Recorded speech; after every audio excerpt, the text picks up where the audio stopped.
लेकिन राजकुमारी ने जैसे ही किले में पैर रखा, किले के पहरेदार जाग गए और उन्होंने राजकुमार को पकड़ लिया। राजकुमार बहुत पछताया, लेकिन अब क्या हो सकता था। सिपाहियों ने उसे अपने राजा के सामने पेश किया। राजा बहुत निराश था। उसने उसी वक्त हुक्म दिया, इस राजकुमार को फौरन फांसी पर चढ़ा दिया जाए। सुनकर राजकुमार रोने गिड़गिड़ाने लगा। इस पर राजा ने थोड़ी देर विचार करने के बाद कहा, मैं अपनी आज्ञा वापस नहीं ले सकता, लेकिन अगर तुम मेरा एक काम कर दो तो तुम्हारी जान बच सकती है। हमारे किले के ठीक सामने ये जो बड़ा पहाड़ है, इसके कारण हमारे किले की सुंदरता नष्ट होती है। अगर तुम 8 दिन में इस पहाड़ को खोदकर साफ कर दो तो हम तुम्हें क्षमा कर देंगे और राजकुमारी का विवाह तुम्हारे साथ कर देंगे। राजकुमार किले के बाहर आकर पहाड़ को देखने लगा। उसके हाथ में एक छोटी सी कुदाली थी। उसकी समझ में नहीं आ रहा था कि इतना बड़ा पहाड़ 8 दिन में वह कैसे खोद सकेगा। फिर भी उसे अपनी जान तो बचानी ही थी, इसलिए वह पहाड़ खोदने लगा। धीरे धीरे 7 दिन बीत गए। इतने दिन तक लगातार खोदने पर भी पहाड़ का सिर्फ एक कोना ही खोद सका। वह दुखी होकर बैठ गया। उसे अब अपने पर बहुत अधिक क्रोध आ रहा था। वह मन में कहने लगा कि अगर मैंने लोमड़ी की बात मान ली होती तो कितना अच्छा होता। लोमड़ी ने मुझको हर बार ठीक सलाह दी और मैं हर बार उसका कहना न मानकर नई से नई मुसीबत में फंस जाता हूँ। राजकुमार इस तरह सिर झुकाए बैठा था कि अचानक उसे अपने पैरों के पास लोमड़ी की पूंछ हिलती दिखाई दी। उसने नजर उठाकर देखा, सचमुच वही लोमड़ी खड़ी थी। लोमड़ी ने मुस्कुराते हुए कहा, क्यों, क्या हाल है? इस बार तो तुम्हारी मदद करने की मेरी जरा भी इच्छा नहीं थी, लेकिन मैं 7 दिन से तुमको पहाड़ खोदते हुए देख रही हूँ। मुझे दया आ गई और मैं तुम्हारी मदद के लिए चली आई। जाओ, तुम बहुत थक गए हो, सो जाओ। मैं थोड़ी ही देर में तुम्हारा काम पूरा कर दूंगी। इस बार राजकुमार ने तय कर लिया था कि अब वह लोमड़ी जिस तरह कहेगी, वह उसी तरह करेगा। वह चुपचाप उठकर एक तरफ सोने चला गया। थोड़ी ही देर में उसे नींद आ गई। सुबह जब वह सोकर उठा तो उसे अपनी आंखों पर विश्वास नहीं हो रहा था। वहां कहीं भी पहाड़ का नाम नहीं था और महल का सुंदर दृश्य दिखाई दे रहा था। राजकुमार सीधा राजा के पास पहुंचा। राजा उसके काम पर बहुत खुश था। उसने तुरंत अपने वादे के अनुसार राजकुमारी के साथ उसका विवाह कर दिया। जब राजकुमार उस सुंदर राजकुमारी के साथ कुछ दूर चला तो उसे रास्ते में फिर वही लोमड़ी मिली। लोमड़ी बोली, बधाई हो राजकुमार। राजकुमारी के साथ तुम्हें देखकर मुझे बड़ी खुशी हो रही है, लेकिन अब तुम्हें सोने का घोड़ा और सोने की चिड़िया भी प्राप्त करनी चाहिए, क्योंकि वे दोनों चीजें तुम्हारे ही लायक हैं और तुम उन्हें आसानी से प्राप्त कर सकते हो। राजकुमार बोला, लेकिन भला मुझे सोने का घोड़ा और सोने की चिड़िया कैसे मिल सकती है? मैं तो इस राजकुमारी को भी उस राजा के लिए ले जा रहा हूँ। लोमड़ी ने कहा, नहीं, तुम ऐसा काम कभी मत करना। इस राजकुमारी के साथ तुम्हारा विवाह हुआ है और यह अब तुम्हारी ही है। अगर तुम मेरे कहने के अनुसार काम करो तो तुम्हें सोने का घोड़ा और सोने की चिड़िया भी मिल सकती है। तुम पहले इस राजकुमारी को लेकर सोने के घोड़े वाले राजा के पास जाओ। राजा खुश होकर तुमको सोने का घोड़ा देगा। तुम घोड़े पर सवार हो जाना और सवार होकर सबसे विदा लेना। राजकुमारी से तुम सबसे बाद में विदा लेना। जैसे ही तुम राजकुमारी के पास पहुंचो, तुम उसे हाथ से पकड़कर घोड़े के ऊपर खींच लेना और घोड़े को दौड़ा देना। सोने का घोड़ा इतना तेज दौड़ता है कि दुनिया का तेज से तेज घोड़ा भी उसकी बराबरी नहीं कर सकता। जाओ, तुम पहले इतना काम पूरा करो।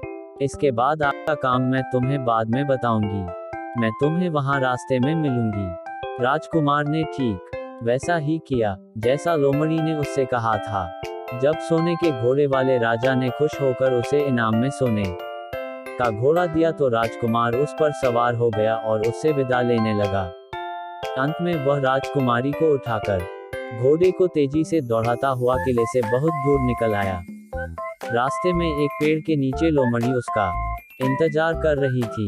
उसे देखकर लोमड़ी बोली, शाबाश, अब तुम सोने की चिड़िया भी प्राप्त कर लो। जब तुम सोने की चिड़िया वाले राजा के पास पहुंचोगे तो वह इस घोड़े को देखकर बहुत खुश होगा। तुम उससे कहना कि पहले सोने की चिड़िया का पिंजरा मेरे हाथ में दे दो, तब मैं ये घोड़ा तुमको दूंगा। जब वह पिंजरा तुम्हारे पास लाए तो तुम पिंजरा उसके हाथ से छीन लेना और घोड़े को दौड़ा देना। बस ऐसे चिड़िया तुमको मिल जाएगी और कोई तुम्हें पकड़ भी नहीं सकेगा। इस बार भी राजकुमार ने ठीक वैसा ही किया। वह राजकुमारी के साथ ही घोड़े पर बैठा रहा और जब राजा ने उसके हाथ में सोने की चिड़िया का पिंजरा दिया तो उसने देखते देखते एड़ मार दी और सोने का घोड़ा हवा से बातें करने लगा। कुछ दूर चलने पर लोमड़ी उसे मिली। राजकुमार ने उससे कहा, तुमने मेरी बड़ी मदद की है। तुम्हारी वजह से मुझे न सिर्फ सोने की चिड़िया मिली बल्कि सोने का घोड़ा और इतनी सुंदर राजकुमारी भी मिल गई। बताओ मैं तुमको क्या इनाम दूं? मैं तुमको कुछ न कुछ जरूर देना चाहता हूँ। लोमड़ी ने कहा, अगर तुम खुश हो तो मेरा एक काम कर दो। तुम एक तीर चलाकर मुझे मार दो।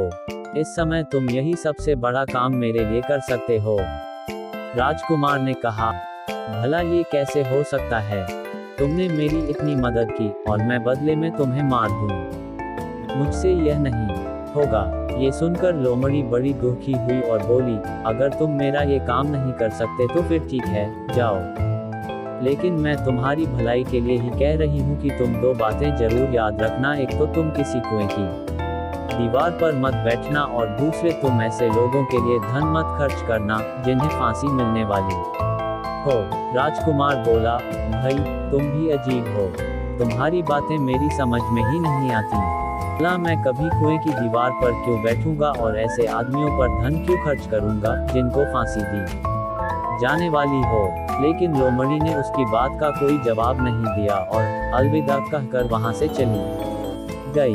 राजकुमार सोने का घोड़ा दौड़ता हुआ आगे बढ़ा। राजकुमारी उसके साथ ही बैठी हुई थी और सोने की चिड़िया का पिंजरा उसके हाथ में था।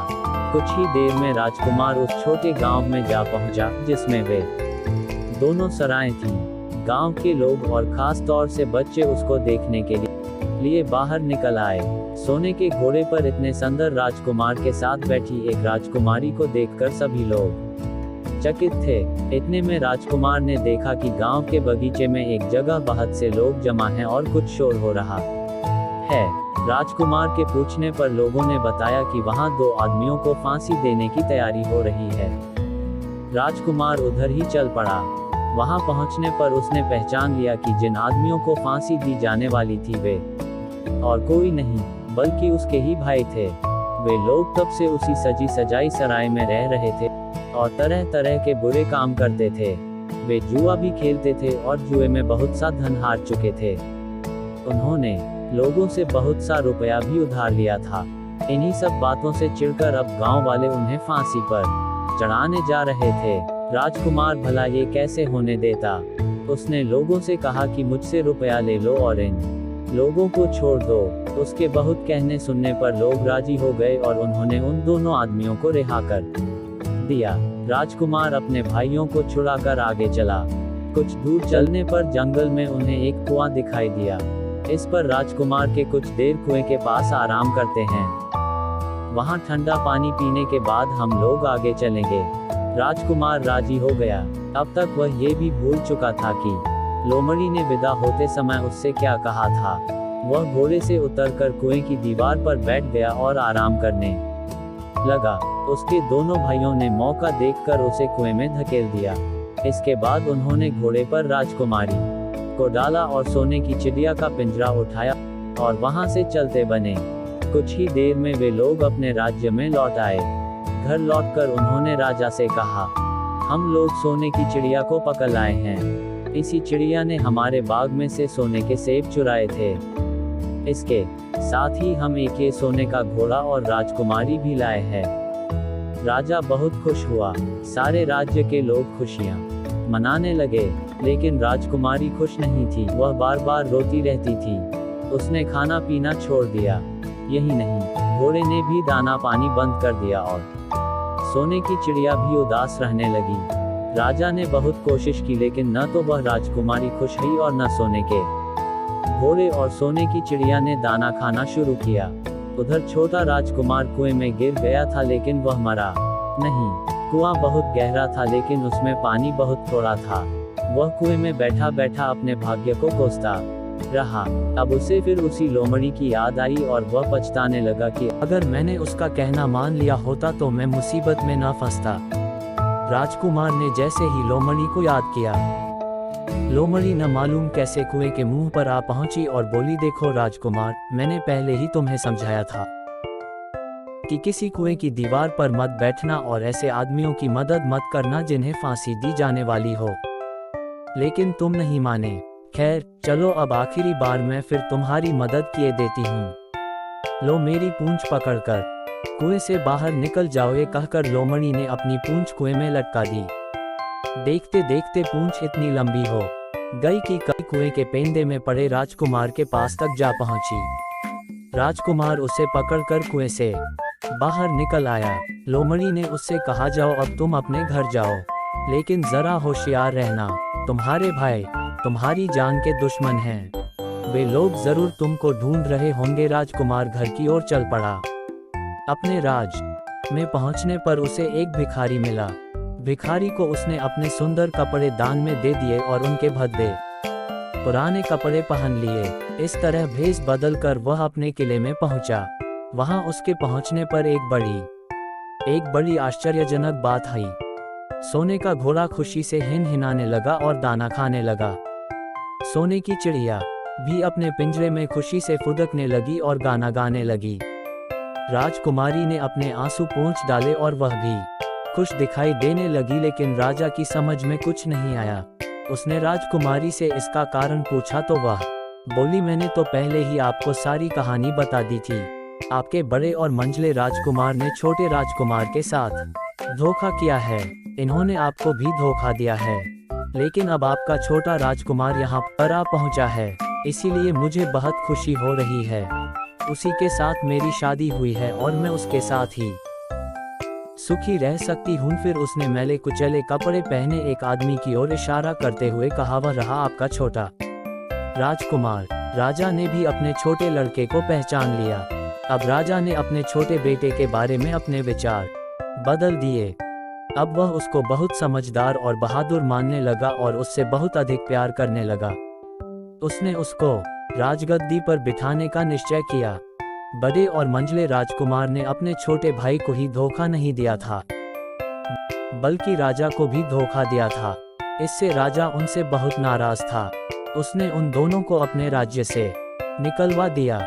इसके बाद बड़ी धूमधाम के साथ राजकुमारी के साथ राजकुमार का विवाह हुआ और दोनों सुख से रहने लगे। लेकिन राजकुमार उस लोमड़ी को नहीं भूला था जिसने उसकी सहायता की थी। एक दिन समय निकालकर वह जंगल में उस लोमड़ी की खोज में निकला।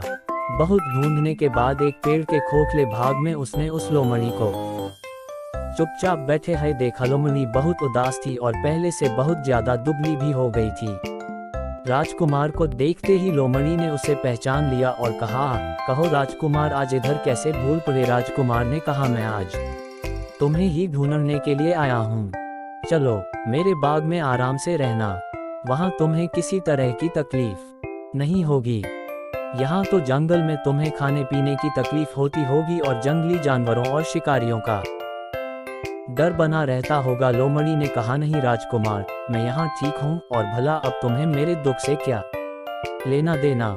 तुम्हारा काम निकल गया, अब तुम सुख से अपने राज में रहो। राजकुमार बोला, नहीं, तुमने मेरा बड़ा उपकार किया है, मैं तुम्हें इनाम देना चाहता हूँ और अपने साथ ही रखना चाहता हूँ। राजकुमारी भी बहुत खुश होगी, वह भी तुमसे मिलना चाहती है। लोमड़ी बोली, अगर तुम सचमुच मुझे इनाम देना चाहते हो तो मेरा एक काम कर दो। मैंने तुमसे पहले भी कहा था कि तुम तीर चलाकर मुझे मार दो, इसी से मेरा लाभ होगा। असल में एक जादूगर ने मुझ पर जादू कर रखा है। मैं लोमड़ी नहीं हूँ, मुझे उसके जादू के प्रभाव से लोमड़ी के रूप में रहना पड़ रहा है। मैं तो उसी देश का राजकुमार हूँ जहाँ की राजकुमारी से तुम्हारा विवाह हुआ है। असल में वह राजकुमारी मेरी छोटी बहन है। अगर तुम तीर चलाकर मुझे मार दोगे तो इस जादू से मुझे मुक्ति मिल जाएगी और मैं फिर अपने देश लौट सकूंगा। राजकुमार को यह सुनकर बड़ा आश्चर्य हुआ। उसने फौरन अपने धनुष पर तीर चढ़ाया और लोमड़ी की ओर छोड़ दिया। तीर के लगते ही लोमड़ी मर गई और उसमें से एक सुंदर सा राजकुमार निकल आया। फिर दोनों राजकुमार आपस में गले मिले। इसके बाद दोनों राजकुमार वापस महल में लौट आए। वहां राजकुमारी अपने भाई से मिलकर बहुत खुश हुई। दोस्तों, कहानी अच्छी लगे तो लाइक और चैनल को सब्सक्राइब जरूर करें। धन्यवाद।